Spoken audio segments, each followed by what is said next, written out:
Okay, says we're live. And Dolly's barking in the background. Dolly, knock it off. Anyway. All right. So besides my big fat gut, let's see on that. Hey, Hunter. Oops, did I break mine? No, I didn't break it. All right, we're trying something new here. So StreamYard ain't working worth a crap. I don't know what the heck his problem was. I tried to start the stream. Oh, I got Rusty, I got Garrett. I tried to start the stream here on StreamYard, and it threw a fit. And so now I'm doing it through the YouTube side of things, and we'll see how it works here.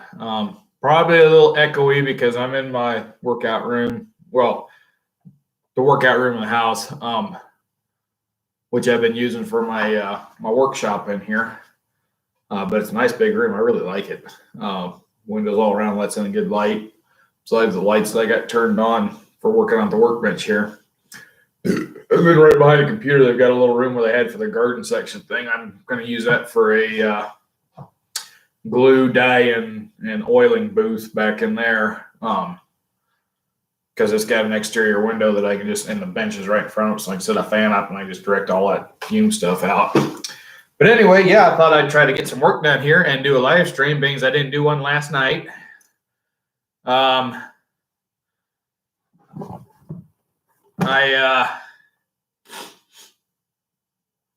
need to cut those. So I didn't do a stream last night because by the time I remembered it was time to do a stream, it was 5 o'clock. And then I found out that Santee over at Ghost Riders was going to be on another live stream. I thought, hell, I'm going to go watch him. So I was over there. I wasn't around last night to do it. So I thought, I'll do it today. Was going to do it tonight. Then I remembered I got to take the dog to the vet tonight to get her rabies shot. So I figured, what the heck? I'll just do it right now while I'm trying to get my other work done.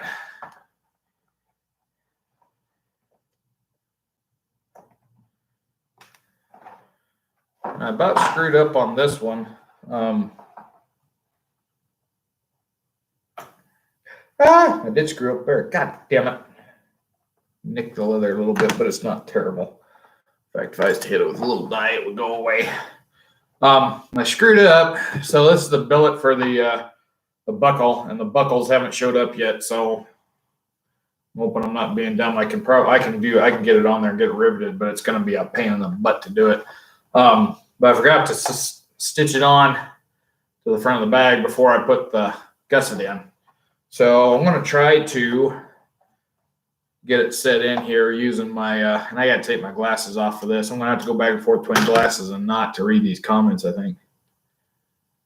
Maybe if I scoot the computer forward, I might not have to worry about putting it back on. Yeah, I can read it there. All right. Where was I? Yes. So I'm going to square this one up the best I can. And for those that wondering where, if you need a third arm, just stick it in your teeth.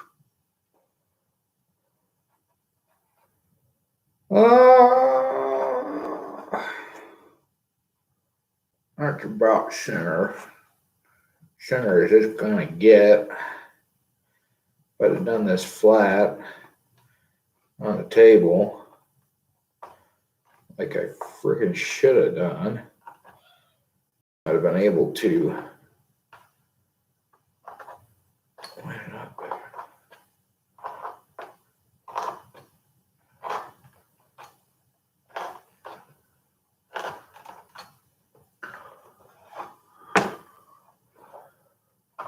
Got the holes punched there. So yeah, any questions you guys got, go ahead and throw on. I'm just going to go back and forth between watching and doing the work. That's a good one. That's a real good one there. Yeah, you're in an important YouTuber meeting. That ain't gonna work for me when I go to work. All right, get these holes punched here right quick. So what I'm working on right now is the special pommel bag set, because I'm planning on I was going to keep them for myself, but then I thought, you know what, I've already got that other set that I've been flaunting around a lot. I'm going to make this set fancier and put it up for sale. Let's see if I make enough to maybe buy a sewing machine here before too long. I ain't going to make enough off of one of these to do it, but start putting it into a fund for that. Well, trying to also maintain my other sales too. So I don't remember if I mentioned this last week. I'm pretty sure I didn't. Anyway, Friday my air compressor showed up to do dyeing stuff with, and it was busted. I don't know if it got busted when they threw it on the ground out here, or busted on the truck, or busted in shipment. But at some point in time, the box had been dropped into a puddle of mud, and I wouldn't be surprised if it was local. Oh shit! I just realized I need to go put some dye on that. Anyway, so my air compressor showed up, had a busted line. I tried to fix it and found out it was busted in another spot. So I sent it back, and the new one shipped today, of course, and I could use it today, but it's not going to be here till tomorrow. So that screwed up my plans of getting a lot of holsters done today, because I need to, like this one for, this is for 11 Bang Bang channel. I need to put another coat of dye on it. This is a little too light. Plus I sewed the, forgot to dye the belt before I put it on there. But I need to give that another coat. I got a couple back there that I need to coat. So I can do dark colors and get away with it. So my dark browns and my black, I can get away with doing it with wool dauber. But when it comes to the russet and the medium brown and the light brown, they do just so much better with the air gun. Which I got the air gun. The air gun's awesome. What the hell did I do with it? I'll go grab it.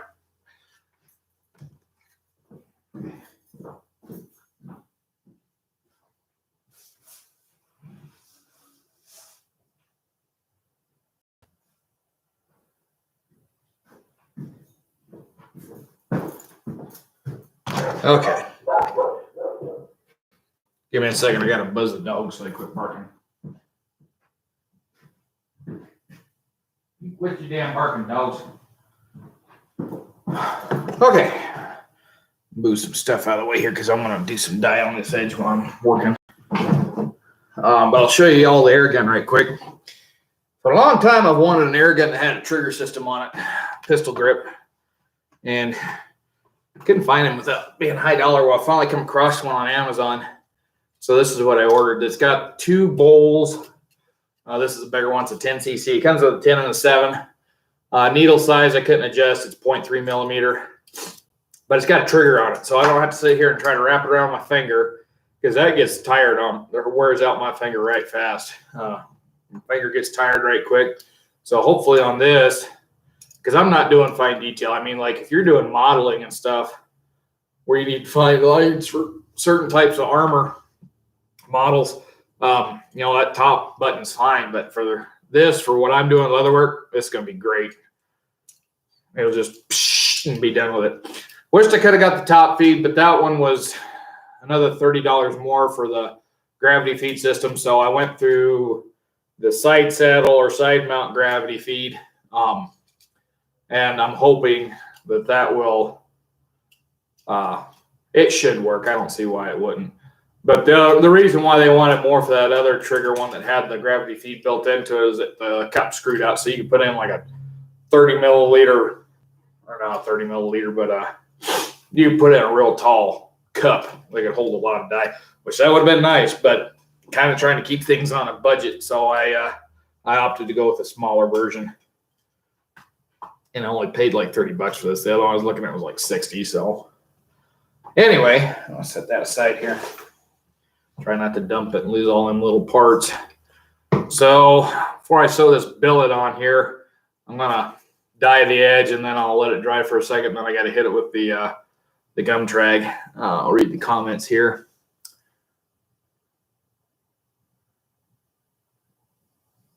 Rusty's playing guitar while he watches. Awesome.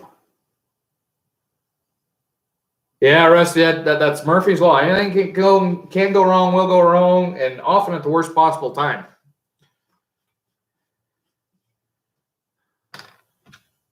The way I heard it, though, there was a few extra curse words in that description. Hate to waste a wool dauber. Once these things get dye on them, I don't try to reuse them. I hate to waste a wool dauber, though, but my dumb butt forgot to do that when I was doing the rest of the edges.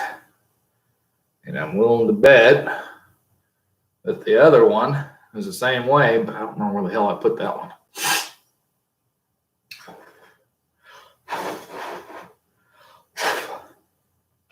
How if I can do this without dumping dye everywhere. I can sit that on my workboard. I've got dye and shit on it already. Okay, that's what I don't want to do is dump that damn thing, because that would be a mess to clean up. I'd probably lose my security deposit because it'd stain the floor.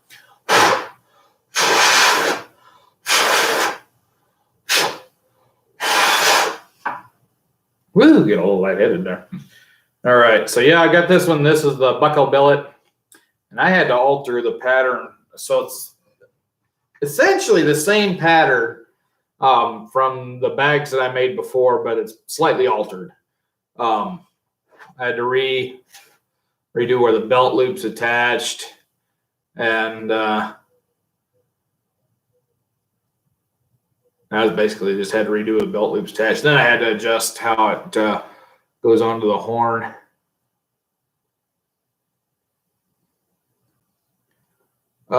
Gabriel says I'm in school on my volume. I'll turn it up. Let everybody hear it. More viewership, damn it. Garrett, so if you're on YouTube, no airsoft, I don't know. I'm not going to show anything right now anyway, but yeah, no, for one, I'd have to go all out because I got them buried in the closet. But yeah, I bought a new gun safe and I don't even get to enjoy it because I'm up in fucking Wyoming. But anyway, yeah, so not going to do much display on the airsoft. But, and I don't know if I told you this, Garrett, this is the 73 model for this particular holster pattern. It will fit a Dragoon. I don't remember if I told you guys that the other day or not. So if that's what you want to go on your bag, that's what I'll do, which I'm going to cut that out later today. I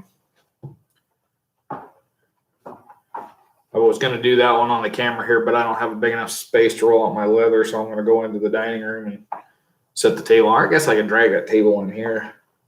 It's just I got a bench press sitting right behind me, so it's kind of hard to get close to the camera and do all this stuff. Let's see here. Now I got to find my needles.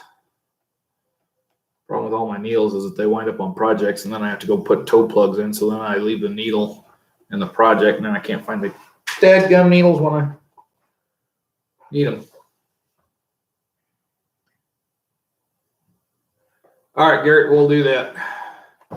So we probably have discussed that on the phone, but my memory is not that great. Too much crap going on to remember. All right, I lost a needle around here somewhere. What the hell did I do with it? I'll just steal a needle off this project. Hell, I'm going to have to trim up them. And this thread that I got, I'm going to have to start getting some wax because that thread is crap. In fact, come think of it, I'm just going to go grab the new pouch of thread anyway because this shit is not fun to work with. I'm hoping that its counterparts will not be the same. Just need to find a better quality thread in general.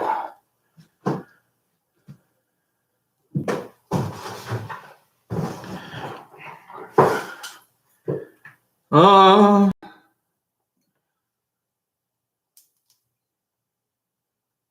that the one I want?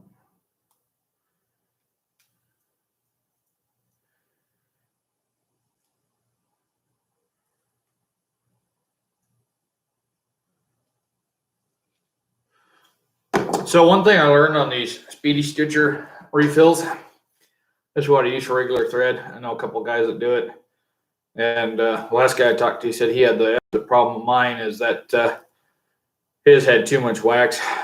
Mine doesn't have enough, and it's looking like that may be the case on this one too, which is going to tick me off by the time I get done with this project. But anyway, yeah, leave them in the plastic when you do that. It's designed for this to come out the center. I didn't know that, and I took the plastic off, and it grows when you do that.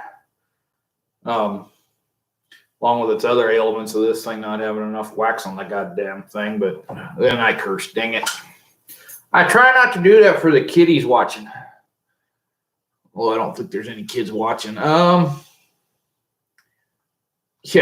I want by the time I get to your age, Rusty, goddamn, I ain't gonna be able to do shit from Shinola. I guess this is gonna be the uncensored chat today. Because I can't keep track of myself here. Gabriel says he had the cap gun caps and they worked to put a little powder on them. Good to know. Yeah, what you could do is buy that cap system that 22 Reloader kit company makes. I'm thinking about buying one, but yeah, I mean, you're basically making your own caps and soda cans you can get anywhere. Find them on the side of the road. Really cheap market. You just got to have the time to do it, but it's a little bit money up front, but hell, by the time you buy all them plastic caps, hell, you could have made yourself some.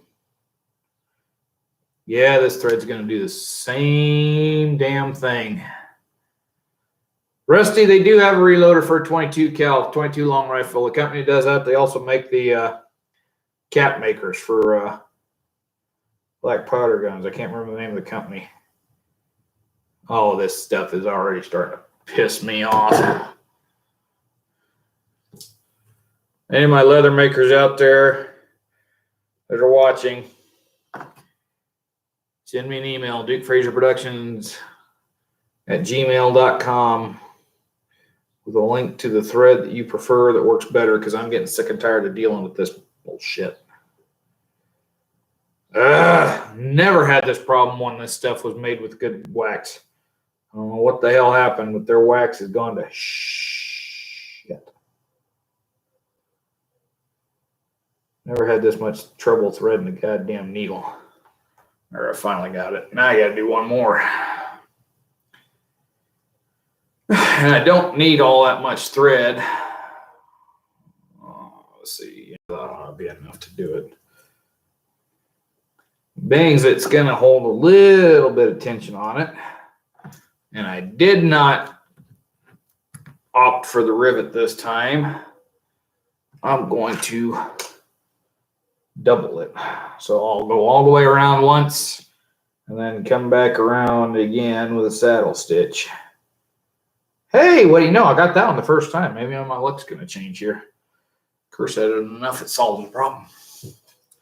Yeah, when did that ever do? Very good.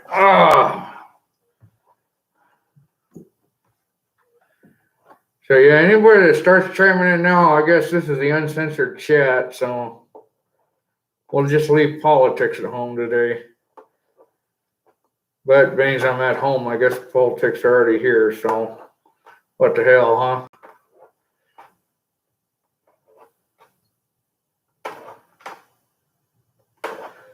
Make sure my holes are going to be plenty big.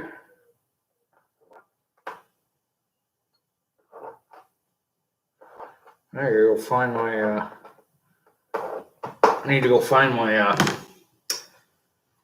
1500 grit sandpaper. I seen it, or I packed it the other day. I can't remember where it was, but I need to sharpen my awl. It's starting to stick a little bit.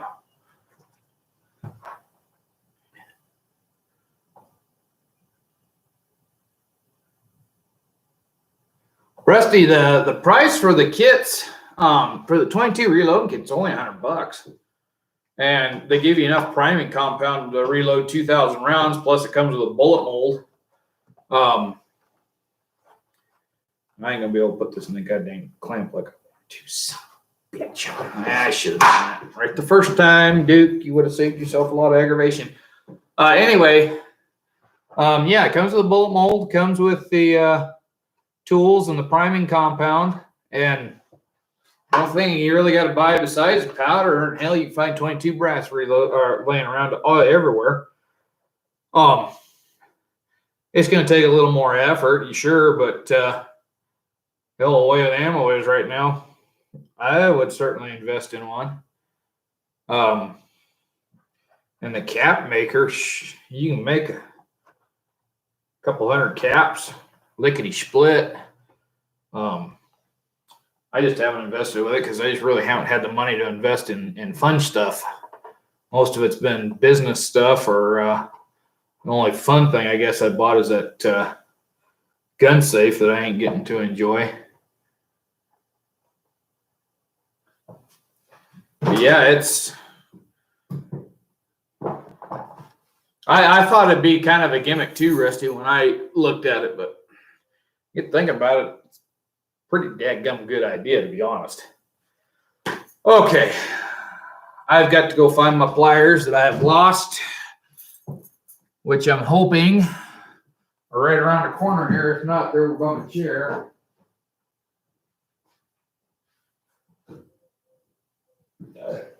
They're over by my chair, so I'll be right back.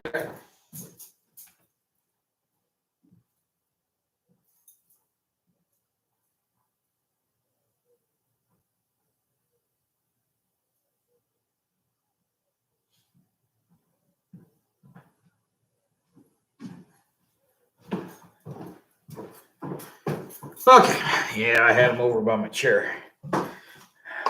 Harness needles, I really do. Everybody recommended that I get. Well, you don't take any effort to pull USOP.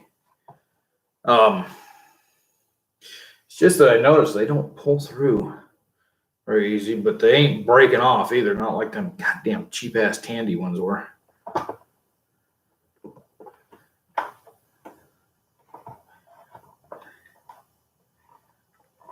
All right. Well, it looks like we got 6 folks leaning in. I didn't expect this to be a very lively chat,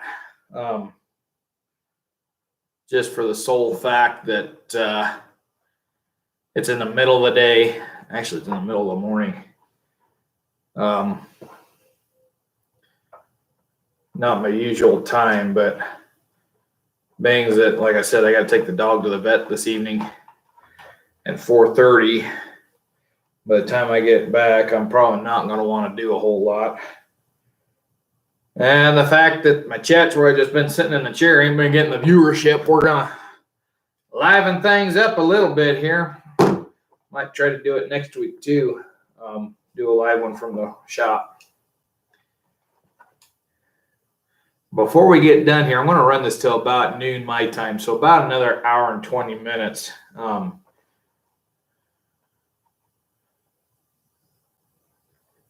the thing slid on me. There we go. There's the hole. I got some holsters I'm going to show off here because they're going to go up on sale here before too long. Which reminds me, I need to go look and see if I brought the good camera or if I'm going to have to use my phone. But yeah, I figured why the hell. I'll just kill 2 birds with 1 stone. I'll do some leather work. Do a live chat while I'm at it.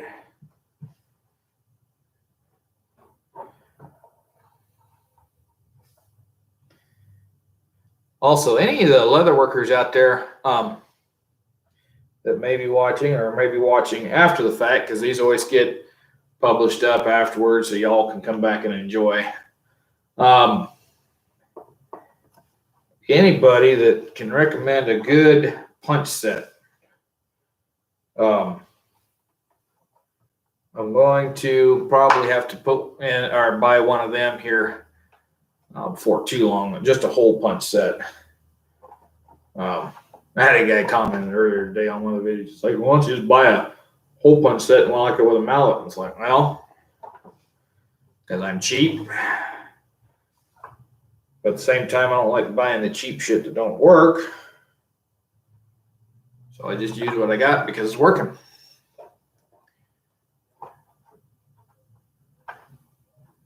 Garrett, what would I charge to make a set of clothes for 1830s for a trade? More than you're probably going to want to pay.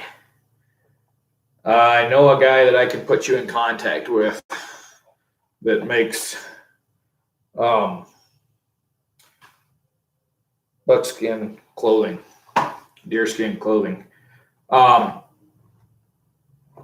Bay worn pair of pants are going to run you $600, but they're made out of good brain tan, period correct, and God damn it, I forgot to do the edging. Son of a bitch. Well, we're going to do this. Maybe I shouldn't be running a camera or a live chat when I'm trying to do this because I keep forgetting steps. This set of $600 bags is fast growing into a set of $100 crap.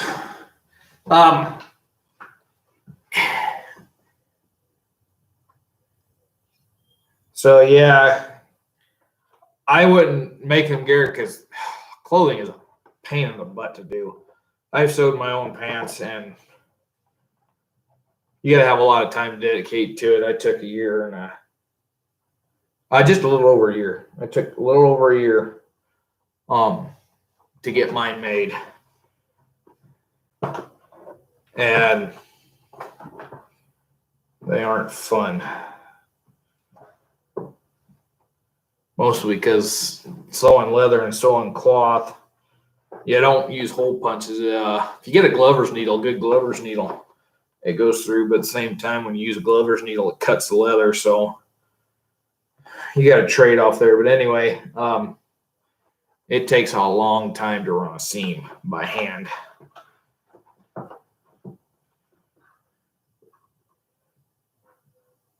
And I don't know if this guy will still, I don't know if he's doing clothing for sale or not. I assume he still is because he posts on Instagram every so often. But this guy, he tans hides for a living. He does his own brain tan, sews clothes. I mean, he's about as mountain man can get, but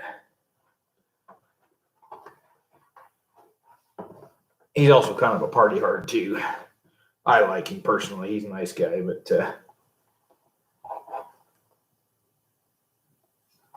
I'll just say that if you buy a pair of pants with him, you get your $600 worth for sure.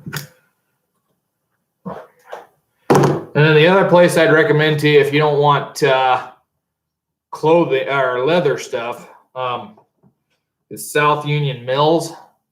They make some really excellent fur trade era, which could be used in the fur trade era, just regular clothing. It's regular wool or and they're not terribly expensive. Nice thing about South Union Mills is that they're affordable and they're historically accurate. Usually you can't get both. Usually historically accurate is spendy. Even for like wool, God, some of that stuff goes 40, 50, 60 bucks a yard. You figure 3 to 4 yards for a pair of pants. It's pretty damn spendy. You won't pay that at South Union, but you'll get the same, just about the same quality. They use a little bit cheaper material, but it's still good stuff.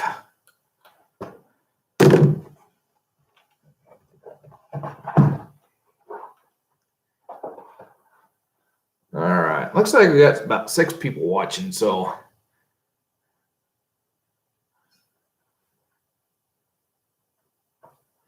okay, Gary. Yeah. And if you're gonna go the cheap route and get the chrome tan, which a chrome tan hide is about $100 a pop, a brain tan hide of the same size is gonna be $250 a pop. That's one of your bigger cost there. And it takes 4 deer hides. Just about 4 deer hides to make a pair of pants. So that's one of the big reasons why brain tan stuff is so damn expensive. But I made some out of chrome tan. And I mean, if that's all you can get, that's all you can afford. I don't hold that against anybody. But whatever you do, don't get that bright yellow shit. Go with what they call smoke color. It looks so much better than that bright yellow shit when you're at a reenactment. If you do them right, the smoke color almost look brain tan. Ow! God damn it.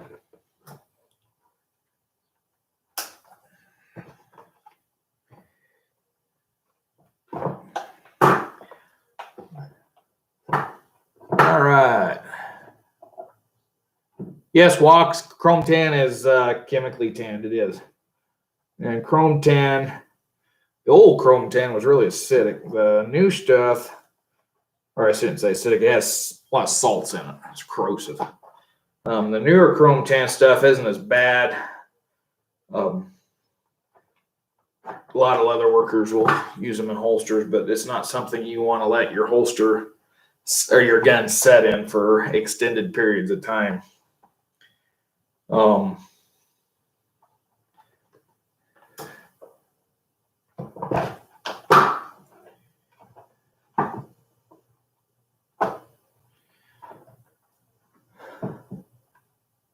Wax, no, brain tan is not veg tan. Veg tan is using tannic acid to tan the skin. So veg tan, this old world, or well, old world, Jesus, this veg tan that I'm using for this has been soaked in a vat with vegetable matter. So basically, it's tanned with tannin acid. That's why you get the name tanning. Brain tan is not tanning. Brain tanning is dressing the skin. You are essentially got rawhide that is soft and pliable and just as soft as cloth. So there's different methods. So for veg tan, you soak the hide in water with vegetable matter. Oak leaf is a lot used. Use wallet. It's something that's got a lot of tannic acid in it. Whereas brain tan, you dry the hide, you scrape the hide,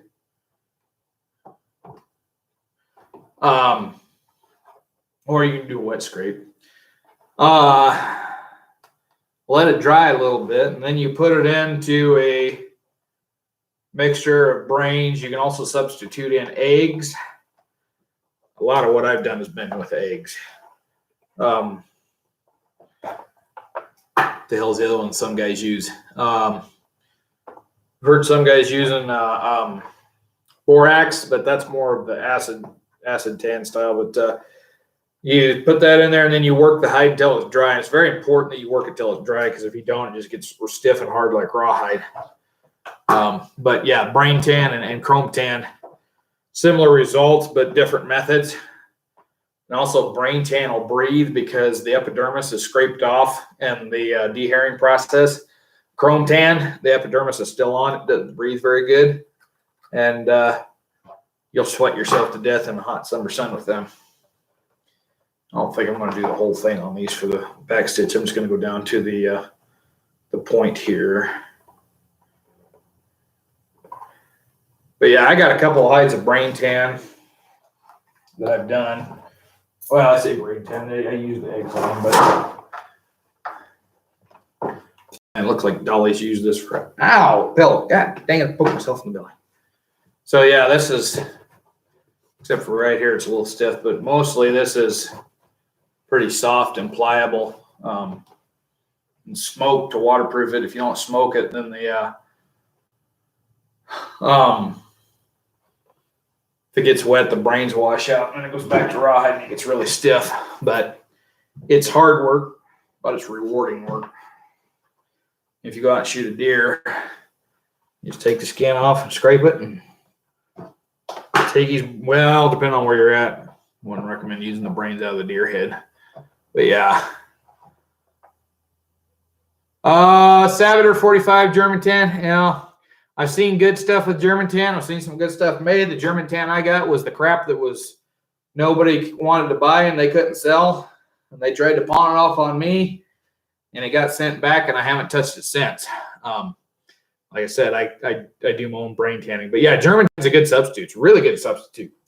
You just got to make sure that you get the good stuff, which would not recommend buying it from Crazy Crow. Not to say anything bad about Crazy Crow, but they tried to screw me over with their goddamn German tan. And remember, for you folks just coming in, this is the uncensored chat because I'm focused on working and I get to cursing and I can't keep track of what I say. So just be warned. This is the PG-13 version. But yeah, German tan would be a good one. It's pretty close. Let's see. Garrett Woods tried to brain tan once, couldn't get past the cottage. She's like, ha! Hell, you should whip the brains up to where they look like pea soup. But if the brain's sour on you, then things don't go well. But the thing I've noticed is that brains don't sour when you're tanning a hide nearly as fast as eggs go. Eggs go sour quickly, very quickly. But the way I run it, so I take a 5-gallon bucket of water and I put in maybe 2 gallons. Warm water. Now, you don't want hot water. If it's too hot for your hand, it's too hot for the hide. You want just warm water. I'll break in about a dozen eggs. Some people say it doesn't take that many. I think it works better if you have that many. So I take about a dozen eggs. I dump them in. And if the hide is dry, you just kind of keep folding it in until it all soaks up in there. And then you want to basically just put something over it to hold it down in and let it set overnight in a cool area. I got my fridge at home set up to where I can take the shelf out and I just set the bucket in there. And if you keep it cool, the eggs won't go sour. And when they go sour, I mean, it won't affect the hide, but man, it does not smell good. Let it set for about 24 hours. Then I take it out, and one of the most important parts of the process is wringing it. So what you do is you fold it over a beam, and then just put a little bit over the edge, fold it around so that you got a circle, so it makes a circle with the hide, folding it over itself. So I can show you right here. So one piece is going to go over like this, only down so far. The other piece, the other end's going to come up over it. Then you're going to roll it up all the way around. So you basically make a donut on the bar, and then you take another bar and put through the bottom of it, and you twist it. Twist it one way until it runs and quits dripping. Unroll it, twist it back the other way, and you just keep doing that and rotate the donut around the pole until that thing is not moving. It's like a little ball of, I don't know, but it's going to be really stiff. It's going to turn blue. Then throw it in, back into the eggs, soak it up, and do it over again. Do that 3 or 4 times, even up to 5. And once you've done it the 5th time, then you just start stretching it. Stretch it one way, stretch it the other, stretch it diagonal. And as you keep stretching it, you're keeping the fibers moving. And some people, I like to do this method. I'll wrap it around a post and then just pull it back and forth because you really get a good stretch on it then.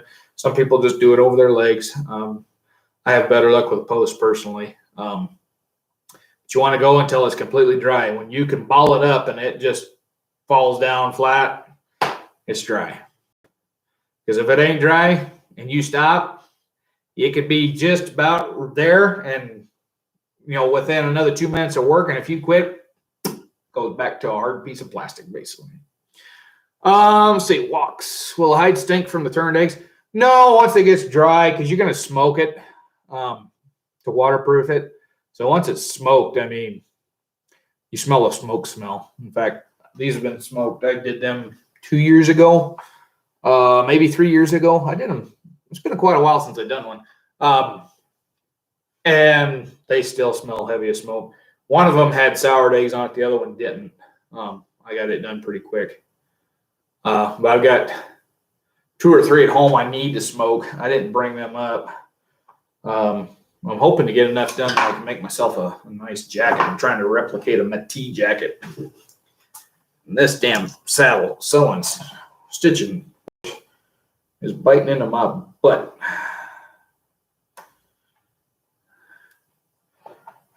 So we're going to trim that up.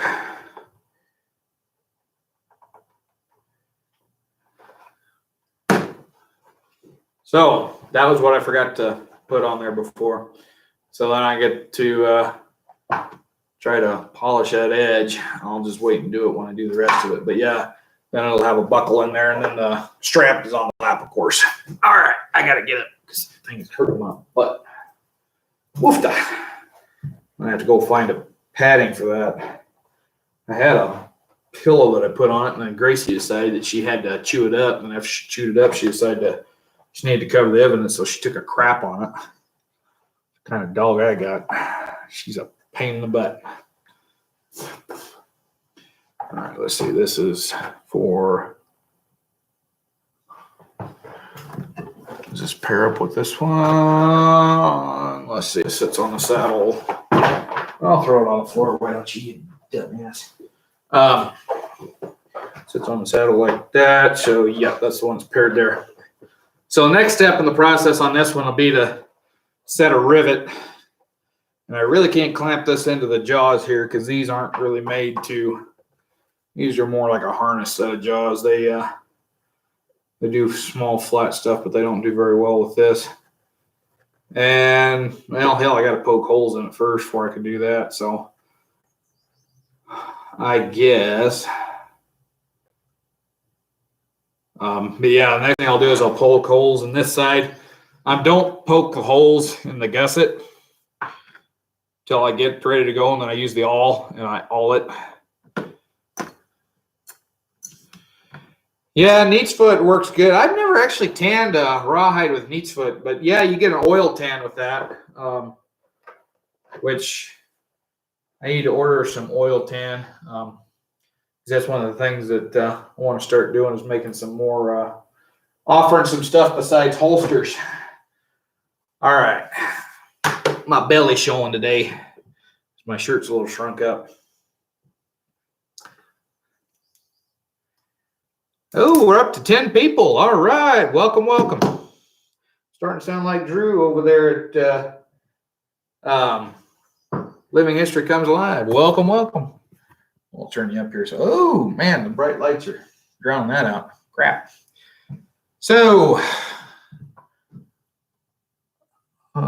make sure I didn't miss any things. The chat's fairly slow. I don't have to worry about missing any. I can go back and get some. One nice thing about doing this through the YouTube side is the chat thing's right there, so I don't have to have an extra window open to read. Make sure the chats are going good. I can control everything right there in front of me. All right. Well, I'm going to run and grab me a drink right quick. I'll be right back, and then I'm going to show some stuff off here.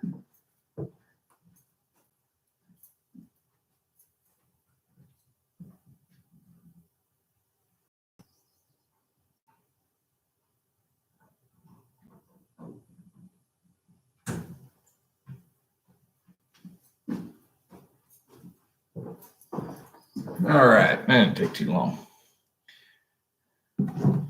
Having a good old cold Sunset sarsaparilla. You younger folks will get that reference. It's actually not Sunset, it's Sioux City sarsaparilla, but for those of you that don't know, Sunset sarsaparilla is a drink that was in a game called Fallout that I played quite a bit in college. I still play it every once in a while. Fallout New Vegas is what it was. And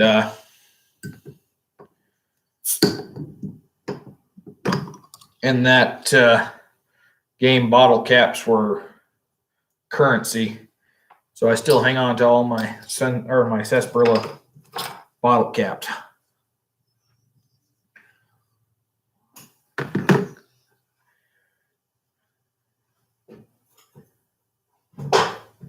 Yeah, Sabater got the he got the reference.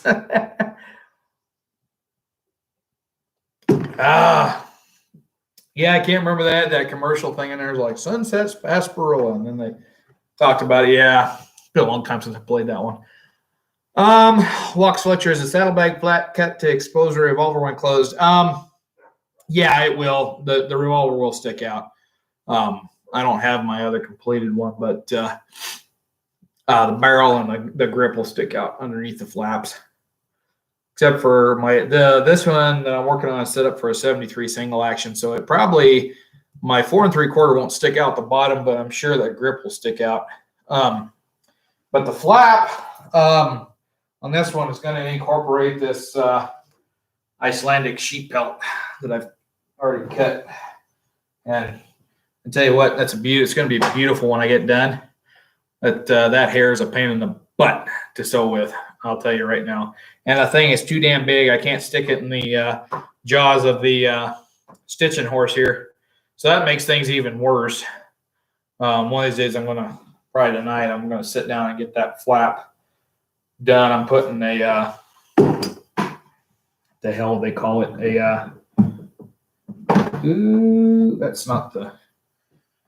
that's the other side. But I haven't got done yet. Nice thing about this hair is the dogs won't touch it. They're so damn afraid of it, they won't go near it. So I don't have to worry about them trying to chew it up.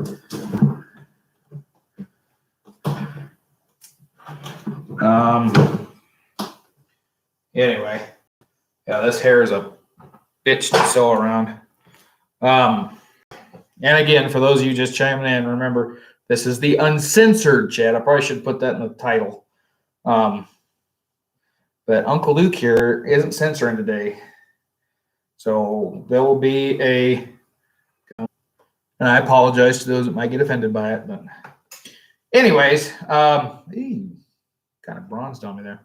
So I'm putting this edge thing around here to sandwich it. And I don't think the originals had that just by looking at them. I think they're just sewed straight, which I thought that looked tacky.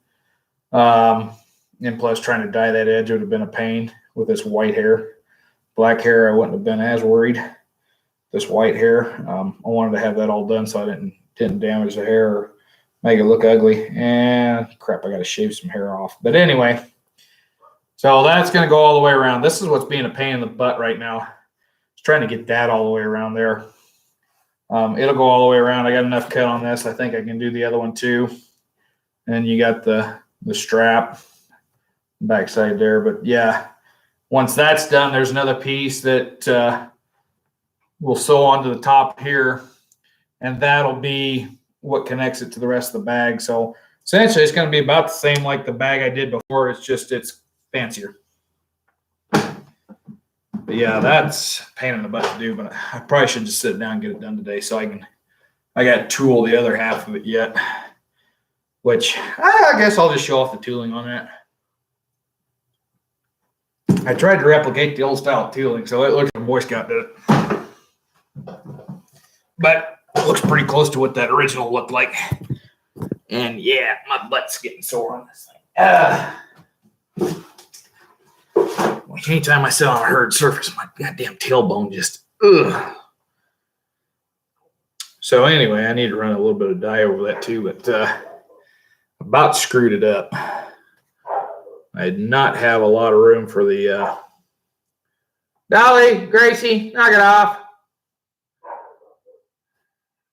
Shows how well they listen. Didn't leave a lot of room for the edge, but that's my tooling. And then I found out my proportions were way off. This shouldn't have been as high. It should have been a little shorter, and the hair part of the flap should have been a little taller. But I'm trying to look around it here. But yeah, that's the tooling. And tried to replicate the tooling as close as I could, and that's pretty dadgum close to what they had. There was some background in there. The leaves had a little bit of a beveling in them inside for the veins. Had some seed spots set. And that was the extent of the tooling. So this is an early tooling pattern, late 1870s. Because by the time you get into the 1880s and stuff, they're really starting to get into that Sheridan style tooling. So I got to do the other one on that, and it's going to be identical. And I might just do a video kind of showing some of this tooling so people can call me crazy and say I'm stupid and I need to learn how to tool. Ooh, excuse me.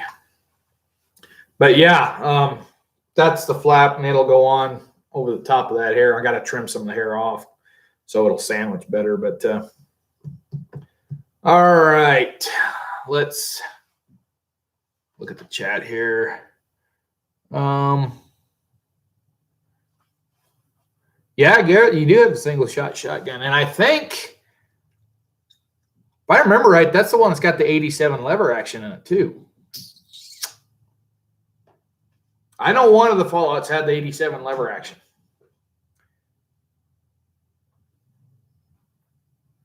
Sounds like the landlord is cleaning up next door.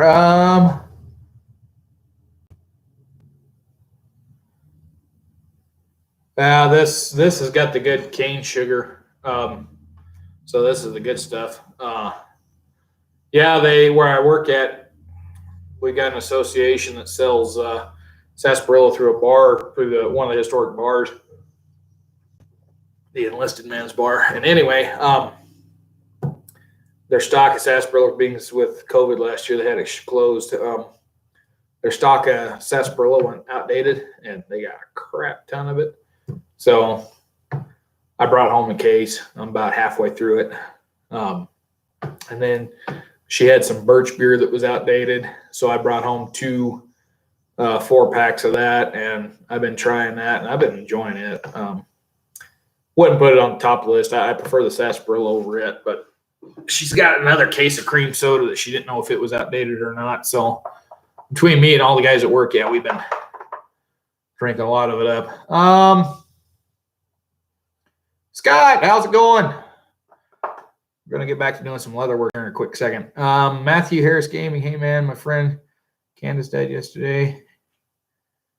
Well, good. I'm glad that I'm making you smile, Matthew. I'm sure sorry about your friend.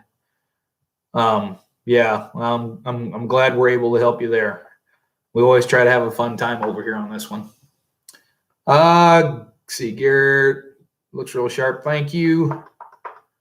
Sabater says currently playing New Vegas, and they have a 92-73 single action. And maybe it was Fallout 4 that had the 87 lever action, but I thought it was New Vegas because I thought I remember taking out one of the Caesars guys with the 87 when I was just about on bottom health. Let me see. Been so long. Need to go. I'll just go play it one of these nights. Let's see. Fallout New Vegas. Lever action shotgun. You know, it popped up. Yep, they got one in there, so they just call it the lever action.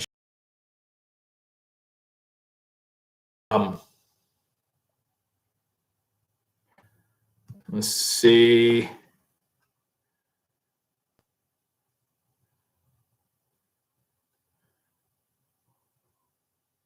Yeah, you can tell whoever wrote that doesn't know a goddamn thing about guns.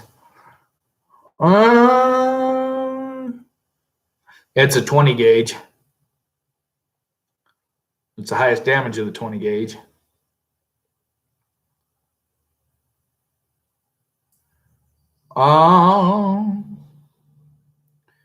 Yeah, you can find it in the Atomic Wrangler Casino, Bighorn Saloon, Crimson Caravan Guards carry them, Followers Guards carry them, Durable Duns, Sacked Caravan, the Great Khan Warriors and Prime Legionaries may carry them. Gun runners, you can buy it from the vendor. Fiends are known to carry them. Miguel's Pawn Shop has one in the basement. And Mick and Ralph's have one, or Mick has one. So yeah, they've got them in there. I thought I remembered them being in there. Now if I can find what window we're at. All right.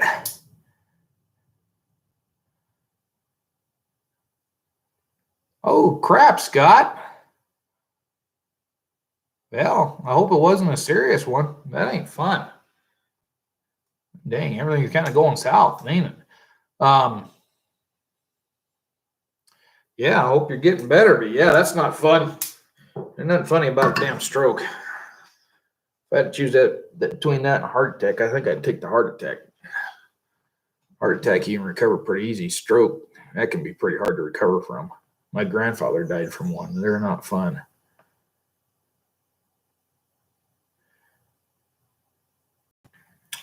Garrett says, what are they? I don't know. I don't remember. They just had some stuff like, oh, this scatter gun was used by cowboys, and if it was used by the army, it was called a combat shotgun. It's like, okay. But what do you expect from somebody that's never used one? Yeah, Plowboy. Hey, how's it going? Jeremy's in for a bit. Yeah, Plowboy. So the deal is, and I'll reiterate it again here for everybody. I got to take the dog to the vet tonight, so I decided not to do the chat tonight. I thought I'd do it earlier today. Then I figured, you know what? If I do it tonight, it's just going to be an old boring sitting in the chair again. So I figured, what the heck, I would do it live from the shop. And we're doing a little bit of work here. I'm going to find another thing to work on here pretty soon. Might start working on Garrett's holster. Yeah, figured to do a light daytime one here, and we'll see how that fares. I noticed that the viewership as it's live is not as high as it usually is, but what else am I going to expect on a weekday midday chat? But we're going to go till noon here, and then I'll shut it off.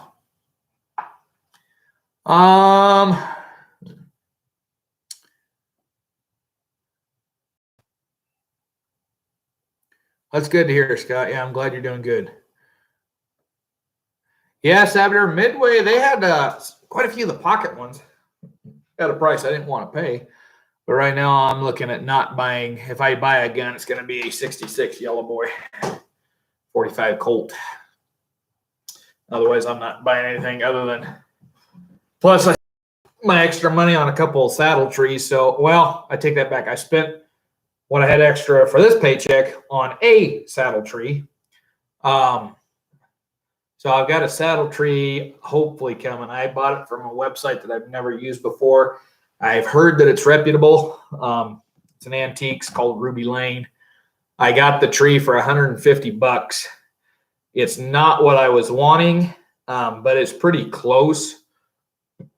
Ooh, excuse me. The one that I want to order, every time I talk to the people, it keeps going up in price. So I sent him an email, a picture, and I said, this is the tree I want. What's it going to cost me? I haven't heard back from him today, but they'll probably email me back this evening. If not, I'll give them a call. So yeah, I got one saddle tree on the way. I'm looking to order another saddle tree. And the one that I order is going to be for me. What I might do is on the cheap one, I'll practice and see if I can make something that'll work. And if it turns out nice, I'll sell it. I might put it up for auction. I don't know. Yeah, Scott, I'd love to have. I've always wanted a Yellow Boy, but it's going to be on the list. I got to handle original at work the other day. Oh, I got to handle so many cool guns. I got to handle Schofields with ivory handles, nickel plated. They had a nickel plated 1860 Army, which was beautiful. I mean, the nickel was pristine, which makes me wonder if it was maybe nickeled after the fact. I don't know. But it was beautiful. Got to handle some really old Colt single action armies. I got to handle a old pinfire that I don't remember the name of who made it, but it's the old pinfire revolver that didn't take off very well. I got to handle original Smith & Wesson first model American, number 3 first model American. Yeah, I got to handle an original Sharps 53 converted to 5070. Martini Henry, which I had no idea what it was doing at a Western Fort, but apparently it was out here and donated to the place. So, yeah, I got to handle original Martini Henry. More damn trapdoors than you shake a stick at. I'm sick of trapdoors. No, I'm not sick of trapdoors. I got to handle original Hall carbine, which was nice. I got to handle a lot of cool stuff at work the other day.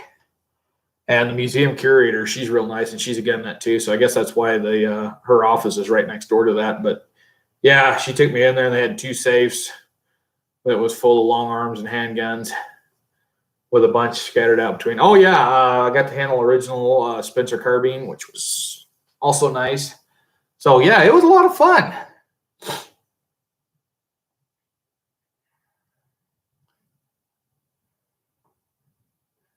All right, let's see.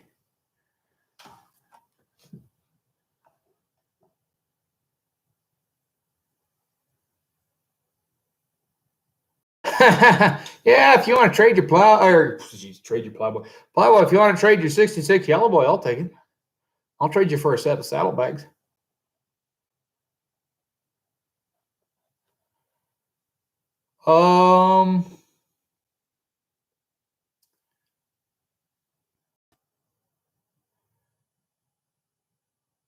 Yeah, you guys are a hoot.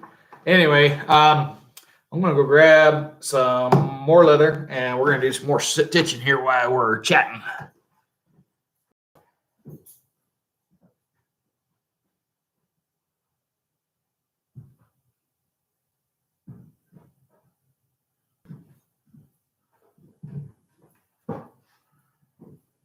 That's gonna need some more stuff.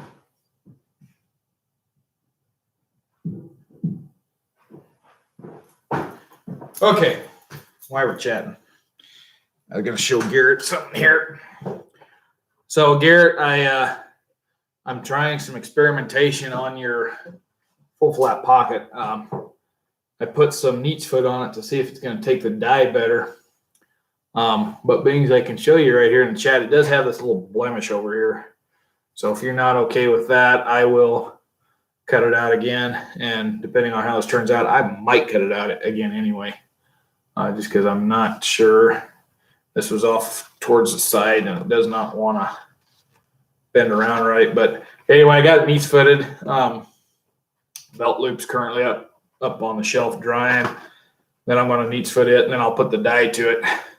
But thought I'd just show you. That way I got proof of life. And I think your other holster is the one we're going to work on here. So this is another one that Garrett's got coming, which is the standard half flap civilian, the shorter version.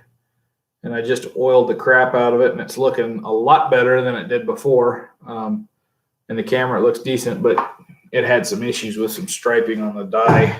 But yeah, it's just about ready to go. It's going to get stitched here. We're going to stitch it while I'm talking. Providing I can get my goddamn, I really cursed on that one. Probably get my dadgum needles to thread.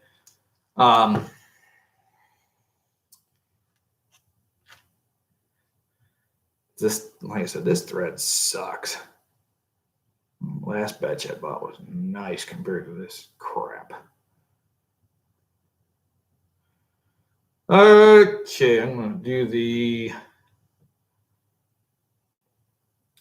the belt loop part first. So I've got a real precise way of measuring when I'm doing the leather. So on a belt loop like this, it takes about 1.5 arm lengths. And I'll have a little bit left over at the end. Grab my knife here.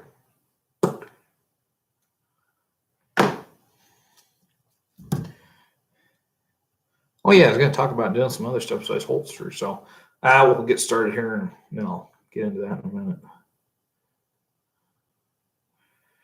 So, going to straighten things out here. It's going to have a twist in it, of course. Always does.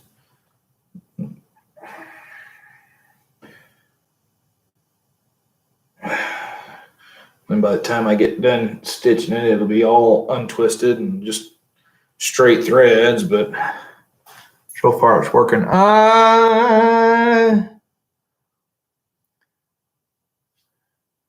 Garrett, okay. Yeah, if you're happy with it, I'm happy with it. Yeah, Sabre, I'd like a Henry too, but they're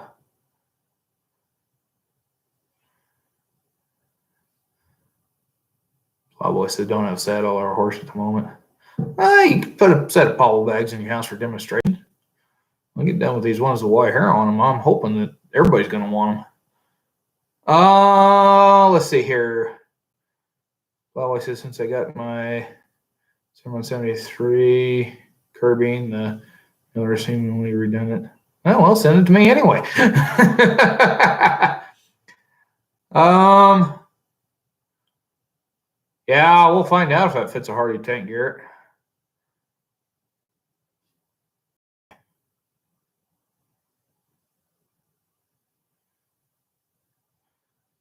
The only thing is, though, when you go to fill it with gas, hopefully it doesn't get gas on the leather and stain it too bad. Okay, now I get to try to figure out how in the hell what order I punched holes in on this son of a bitch. Oops. Like I said earlier, this is the uncensored chat. You're getting the raw Duke, and I did burnish those edges. I know I did. This leather just doesn't burnish worth a crap. This is the last thing I ever cut out of the last of my Tandy leather, so it's did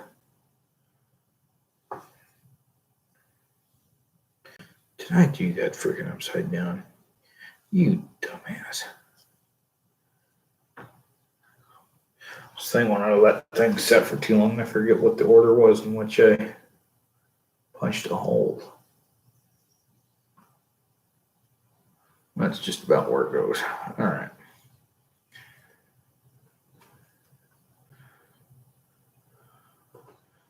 I had another needle here.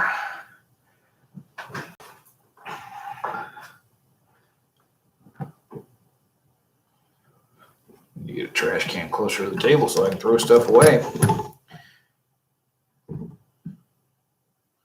Oh, for Christ's sake.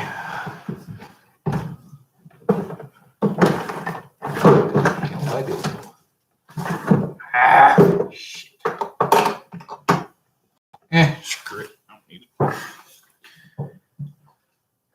All right. So I'm going to readjust the camera here a little bit. So once I get started, get my needles through.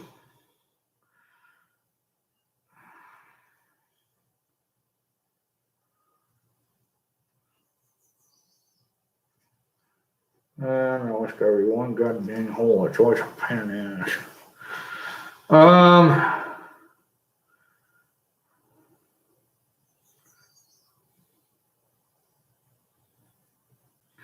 We'll get it started up here and then I'll clamp it in the jaws.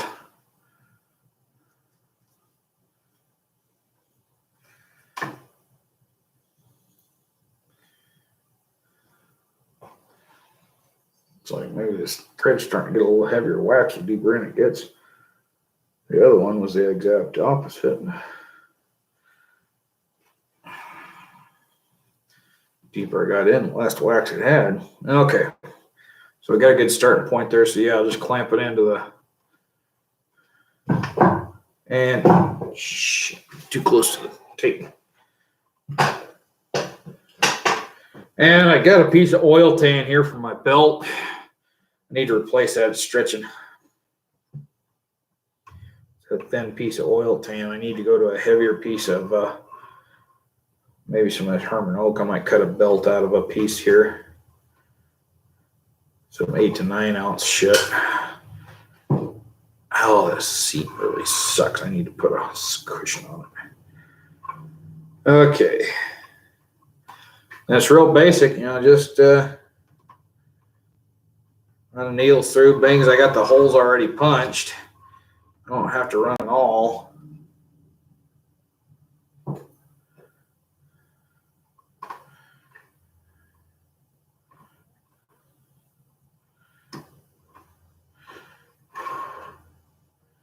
And it works real good until you do that right there. God dang it.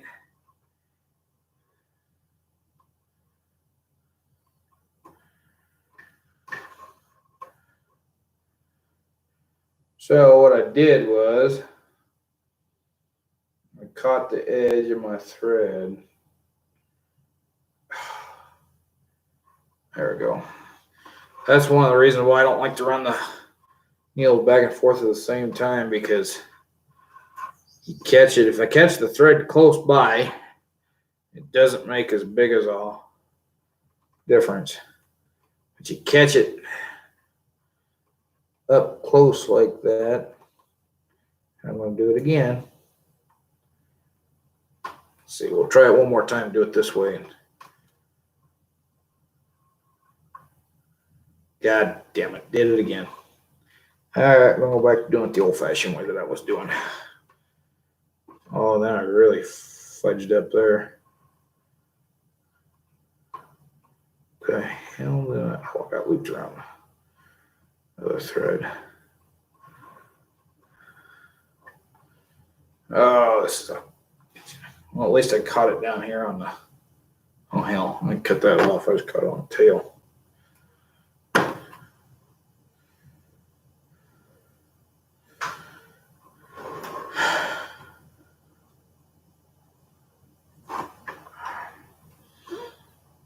Better off doing it one at a time.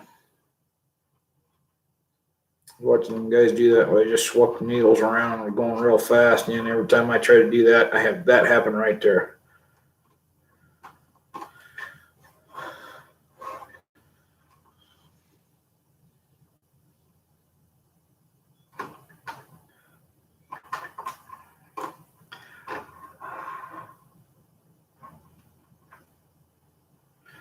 Okay. Let's see here. Spy Hunters in. Hey, dude, I'm working on a holster. This is for Garrett over at 11 Bang Bang. So we're currently putting on the belt loop. So this is the close-fitting, form-fitting belt loop.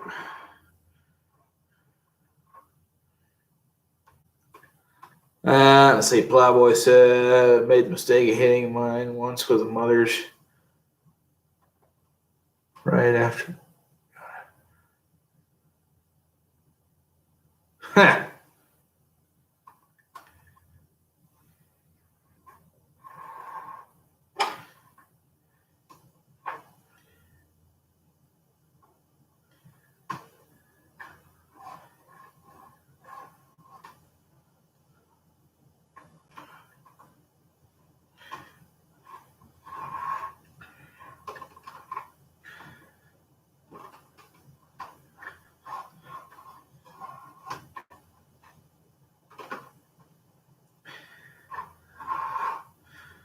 All right, what time are we at? 11:30. All right, I want to finish up.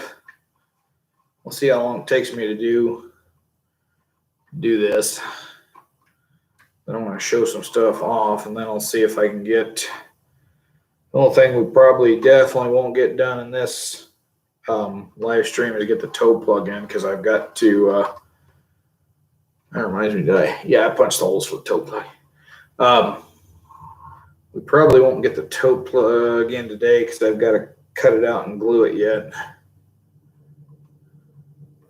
Which, I've talked to leather workers that say toe plugs are a pain in the butt. And when I started, they were a real pain in the butt to do. And then I got the proper tools. And then they got to be where they're not a pain at all. The biggest pain is getting them fitted because I don't have a stamp or a punch that punches out the toe plug shape. Although with the amount that I make, I could probably justify ordering custom cutter dies for the toe plugs. So I cut each one individually, and then I fit each one individually. That's what I thought this was. And God dang it. I'm afraid this is going to happen.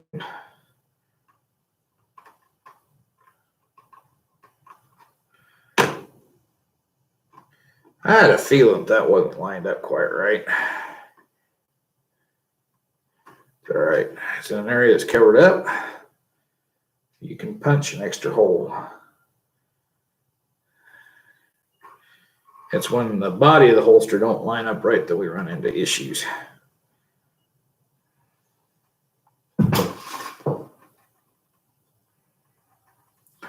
I think what it is just twisted in the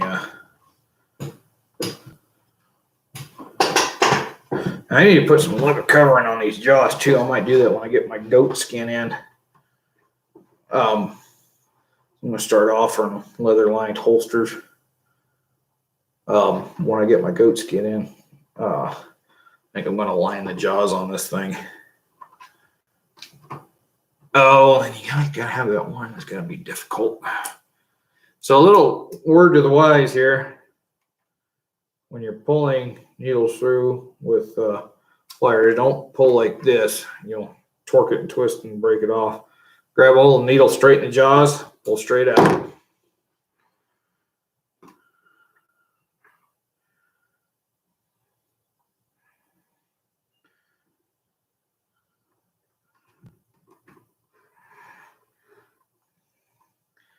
Ask me how many needles I've broken to figure that one out.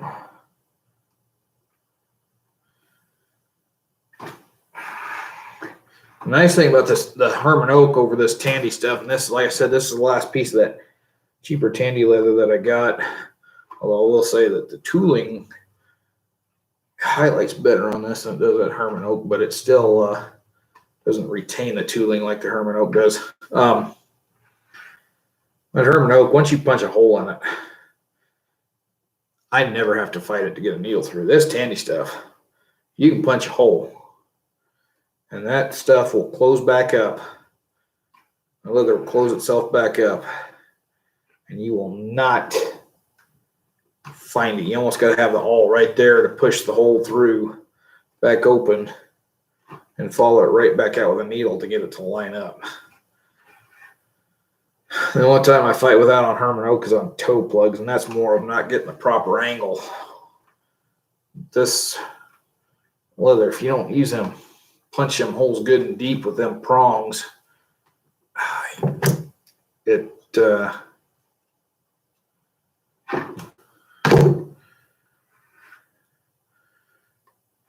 doesn't stay open and fight with the holes all day.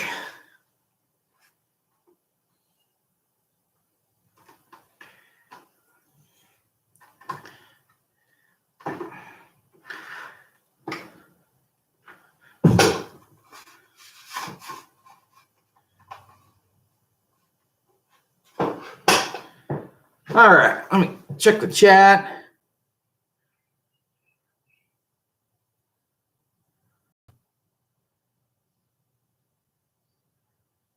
Morse code, there you go. Garrett's walking around Walmart thinking about buying a Red Ryder just in case Black Bart shows up. Jesus.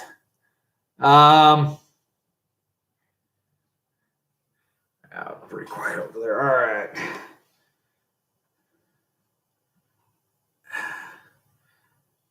Yeah, there's another one. Sons of bucks, where the hole closed up on me.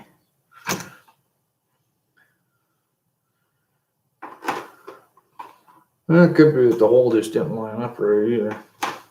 Holy crap. What the hell happened there?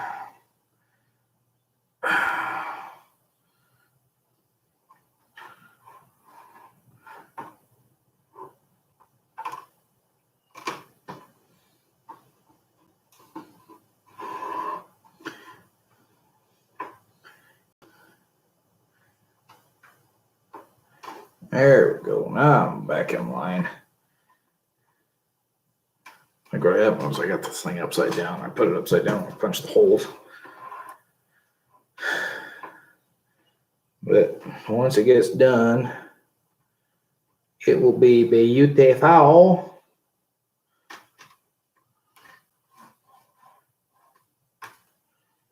And really, nobody's going to see the inside, so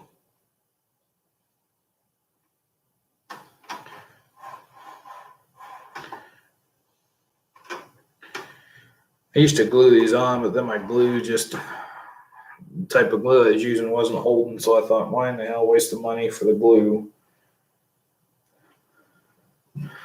when the shit don't stick on there long enough for you to sew.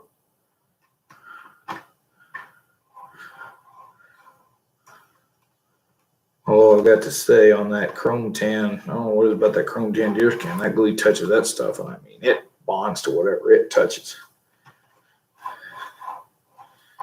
All right.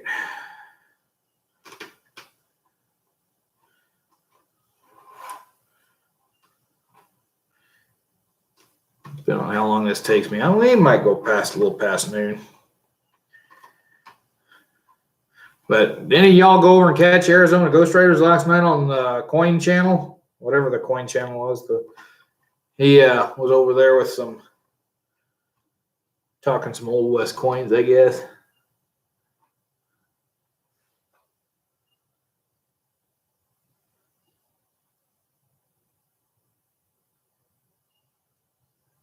We'll see you later, Plowboy. You take it easy.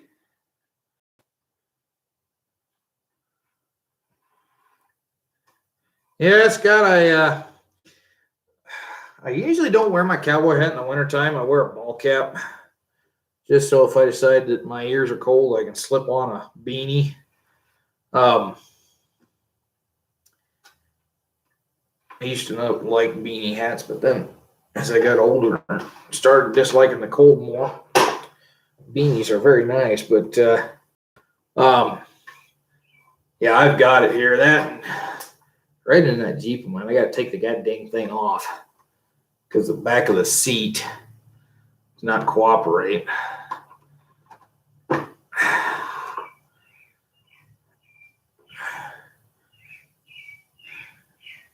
It's not as bad as my service work hat, though. God, that thing, that Montana P-Cat style. I do not like that hat.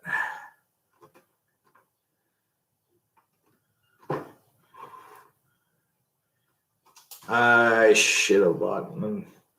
My boss told me that I had to wear the flat hat, that P-Cat, because visiting with the visitors and stuff, you got to keep up.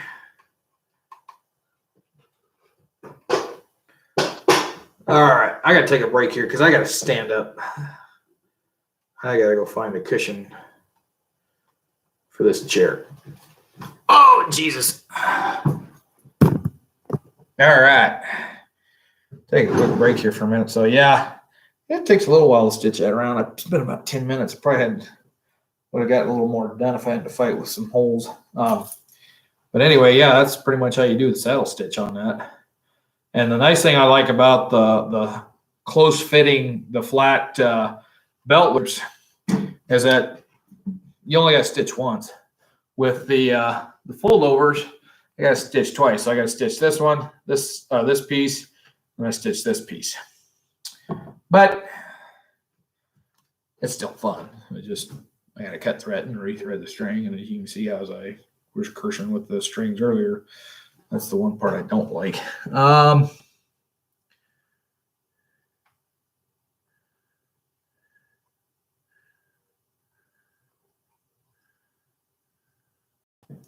Scott says I still have not found a cowboy hat I like. It had been looking. Check out his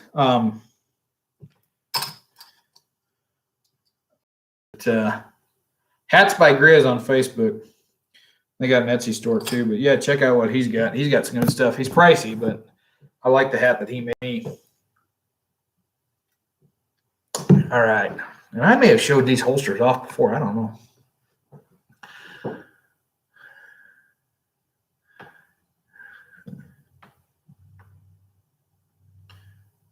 Oh, spy on her. Nice. Yeah. I'll have to look that up here.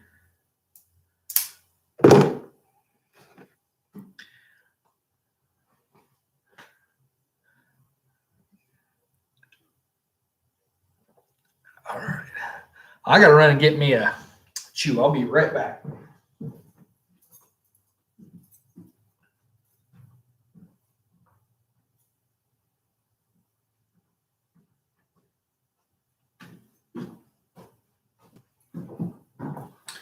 All right. Nothing but the best. Good old Red Man. Chewing gum. Not chewing tobacco, chewing gum. So YouTube doesn't get too fussy about it.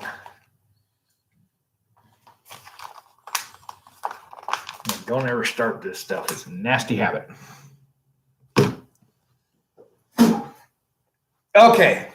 So a couple quick announcement things too while I'm at it.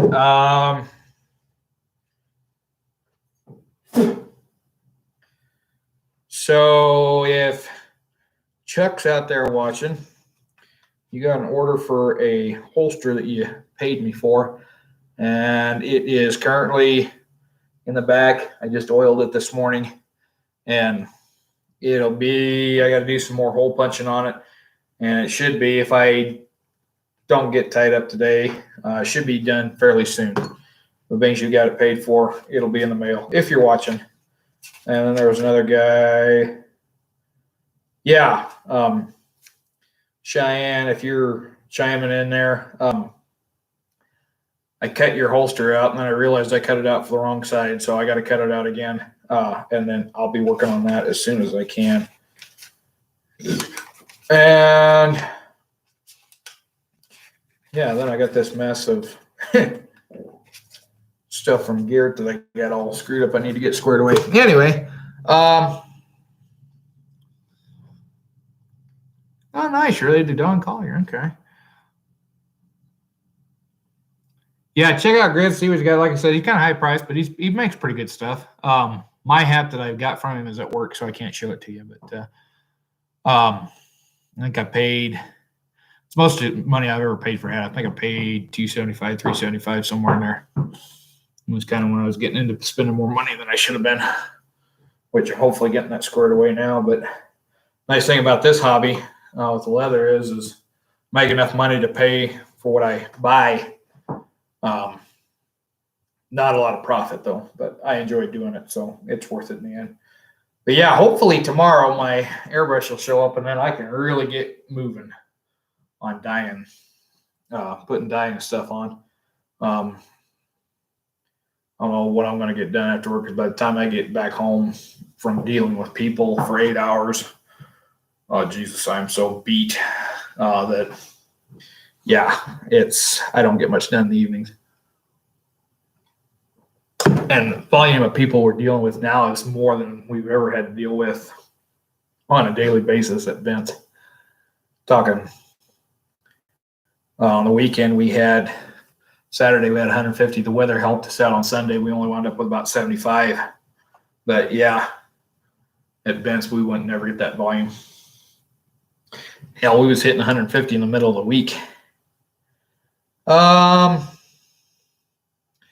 Let's see.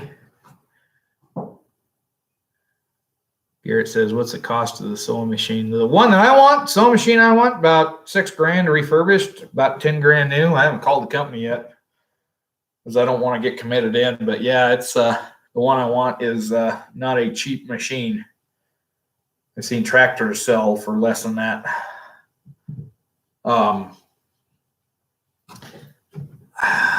I've been watching, I don't know if you all watch Springfield Leather. They do a live stream about every morning for an hour and a half working on other stuff. They use I think it's Cobra Class 3, and I like how the stitches look, but you only see them from the front side. I never see how the stitch looks from the back, which wouldn't be a problem for sewing things like the belt loops, but I would like to know what it looked like on this seam, because if it's going to have a blemish, I try to hide the blemishes on the backside. But I prefer, like a sewing machine that didn't show a lot of blemishes. That and trying to fold this around to sew on a machine, I don't know how well that's going to work. So I'd hate to spend all that money and not get the use out of it that I would usually get.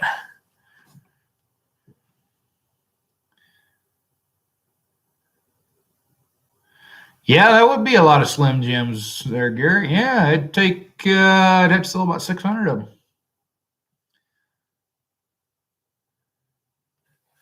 No, let's see. We'll figure this out right quick. 10,000 divided by 65 apiece. That's 153 holsters. That's a lot of stitching. A lot of stitching. Or I can sell 15 of them pommel bags, but that's still a lot of stitching. Plus, you got to figure the cost of the overhead for the leather. And yeah, you're really coming out on the end. So anyway, I want to show off some holsters here that are currently for sale or will be for sale. these three are for sale.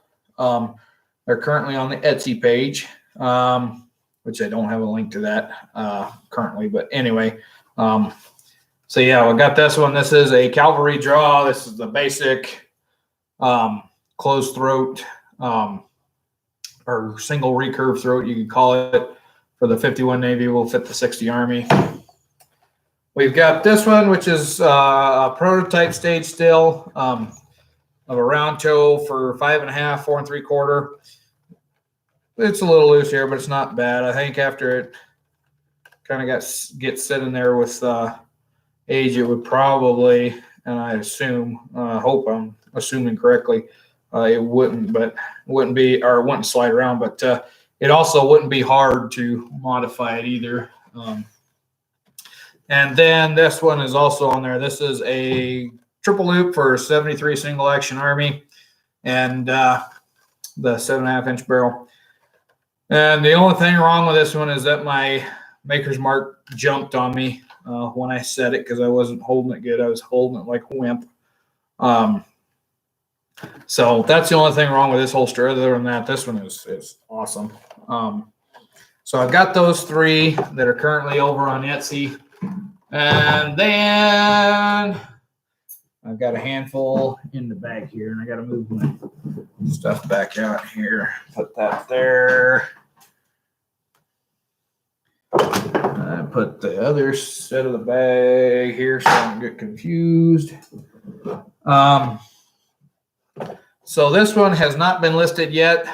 This is basically a modified Bohannon to fit a 7.5 inch single action Army, and I assume it'll fit a Remington too, and should fit a Navy model, because Navy models fit in the Bohannon. They're just a little looser.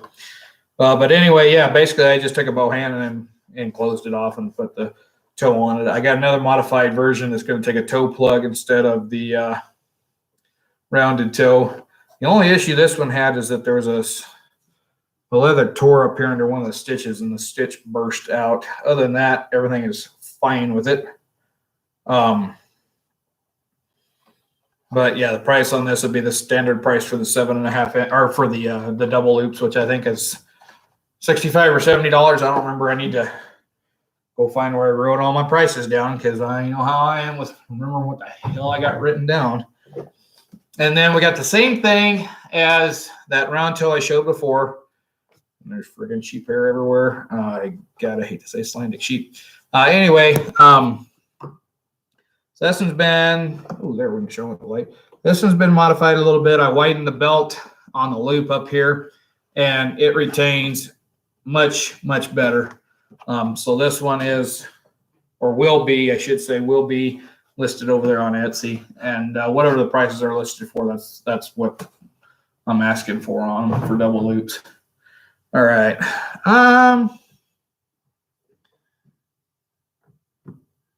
Well, hell, Scott, that's something new that I didn't know that they did.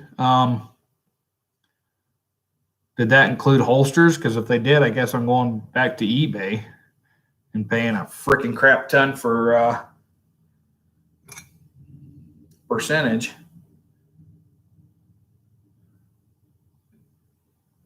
Well, let me look up and see what Etsy's new thing is. God dang it.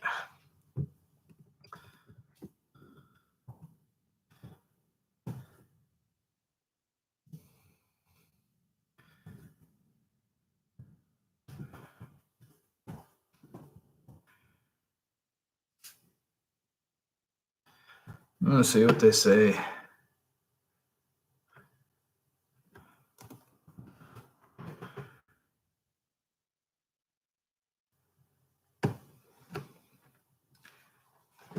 Includes gun parts and accessories.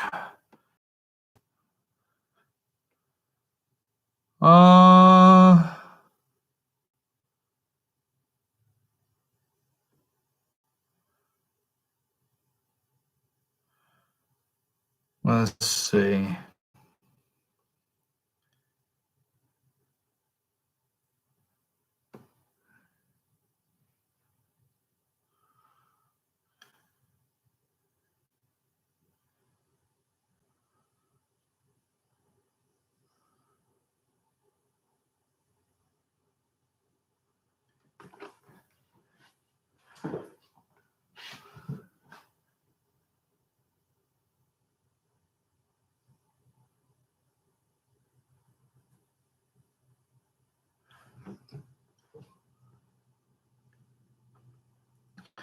says that they won't let you sell gun grips, so I'm going to guess that holsters are in there too, those sons of bitches.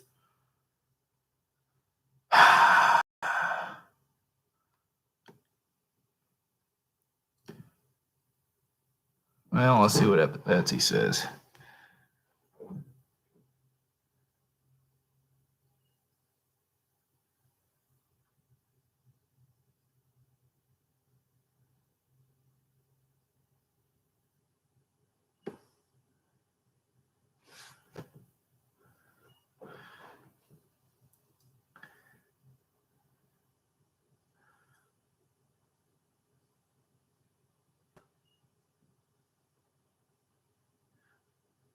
Okay, it says storage items for guns may be sold as long as they are not affixed to the gun in any way. Some examples include cases, racks, and holsters. Oh, I don't think I'm going to have to start finding another. I'm going to have to find another avenue for sales. That's aggravating.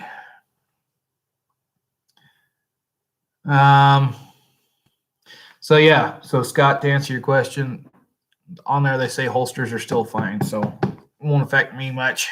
But I think I might be looking for another avenue.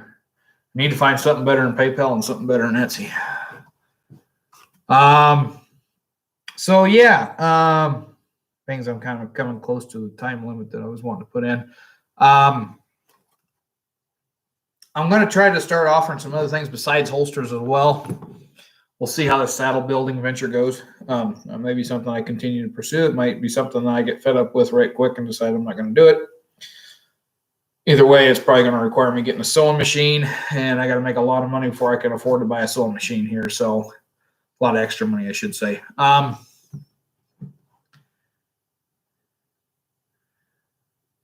So let's see. One thing I was going to try to work on making is some spur straps. So these are some straps my dad bought way back in the 80s, and whoever made them cheap. I'll tell you that. They made them real cheap. They didn't even bother to burnish edges or nothing. So I don't know where he got the straps at. But anyway, I'm going to try to start making some spur straps. Thinking about trying to make some halter and tack parts. And yeah, some of just equestrian items. I still got my dad's spurs too. Anyway, yeah, so if anybody's got any other ideas of leather items I can make, cowboy. Excuse me, I'm going to, they got a set of originals at work I'm going to go take measurements off of to kind of get an idea of things. I can't really find a pattern online that'll fit or that I can print off, fit on a printer. So yeah, I'm going to try to expand out and do some other stuff. And another thing is too, I got freaking scrap leather all the way around. I don't know what else to do with it. I would like to know what the hell I did that I got on this leather that it stained it, but I dumped something on there. I don't know what the hell that deal was, but anyway. So yeah, I got pieces like this. This I wouldn't put into a holster because it's just not that great. Actually, you know what? I take that back. This one ain't that bad. It would go into for a small holster maybe, but you know, I could easily make a set of cowboy cuffs out of that, or one side of a cowboy cuff out of that, maybe two. Nah, it'd be about one. Anyway, Garrett, send me a picture of a slip ear bridle, and I'll see what I can do for you. Might need measurements too. So anyway, yeah, I was thinking about expanding out, doing some stuff like that. Like I said, I'm going to play around with the saddle, see how that turns out. I don't want to get too big right now because I'm going to be moving here in September or October back down to Colorado. So I don't want to get too big while I'm up here in Wyoming and not be able to move back home. Yeah, so, knife sheaths are one of those things that, every knife's a little bit different. That's one of the reasons why I haven't offered them yet. But what I might start doing is if somebody wants to order a knife sheath, all I'd have to do is send me a drawing of their knife, outline of their knife blade, And then I could use that to make the sheath. That wouldn't be too hard to do. Yeah, I've thought about doing that, and maybe it's time that I just do it, just offer them. Oh yeah, and then I got to make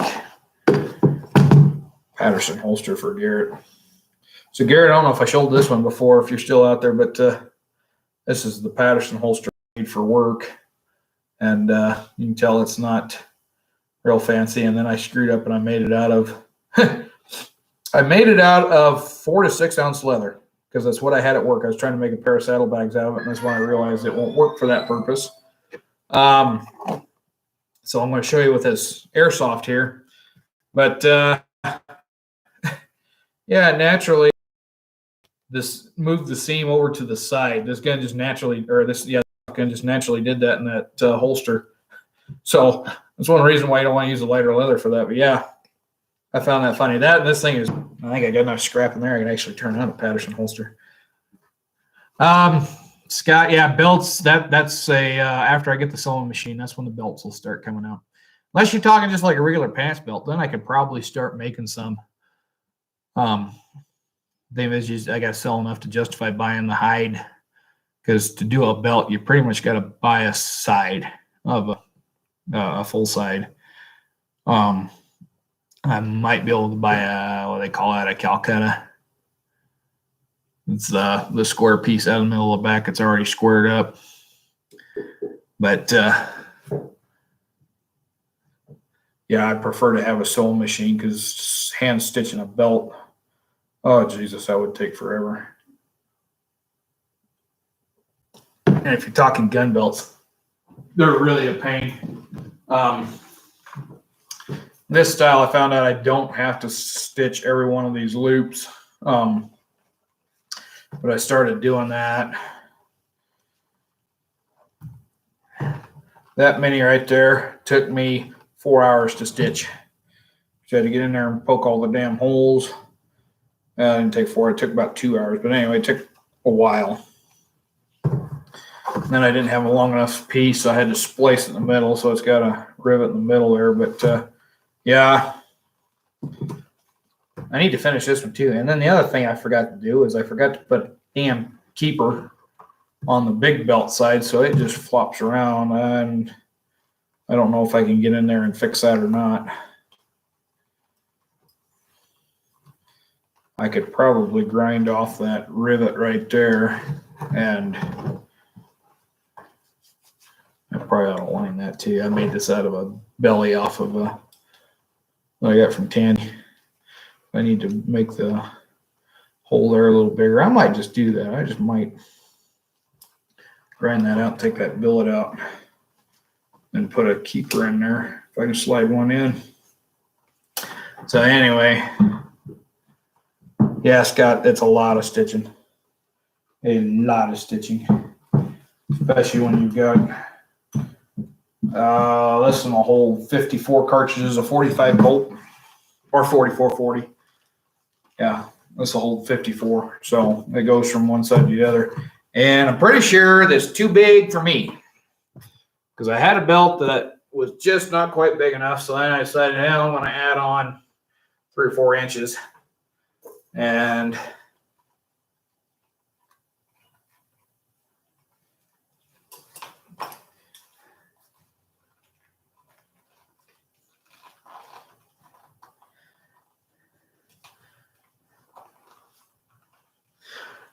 if I lose too much more weight, it's going to be too big, which I'm down quite a few pounds from what I was when I got up here. Went from 273 to 261 in a month.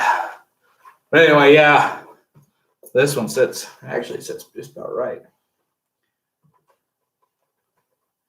Yeah, that's for my 45 coat. When I get my cowboy impression put together up here at Fort Laramie, if I ever get to that point, I should have bedded a whole bunch of edges too. Anyway.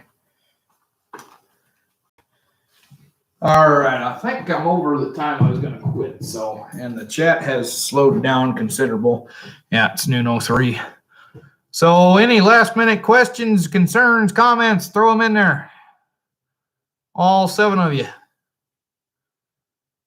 Well, I think there's 6 of you because I've got the window open on the other side there because I thought I was going to have to watch separate. But anyway, we're going to shut this down for today.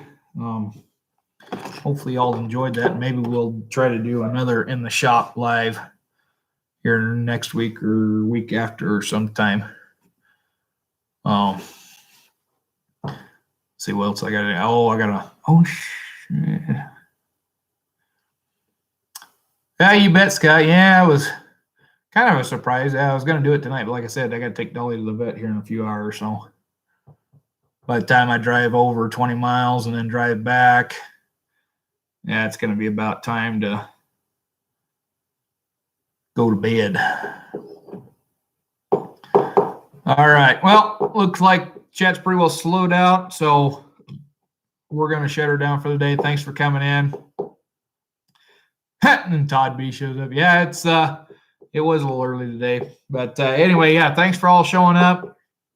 For those of you that have come back and watched later on, we were glad to have you after the fact too. Be sure to stay tuned here. We'll be back next week. Maybe I'll try to do it in the shop here again, but we'll do it a little bit later in the evening so everybody can join in.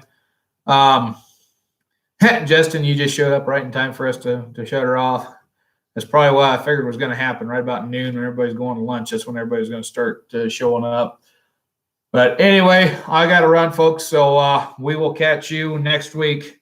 Stay tuned. Keep your powder dry. God bless. Take care. Stay safe. And we'll catch you next week. Yes, end it. All right. There.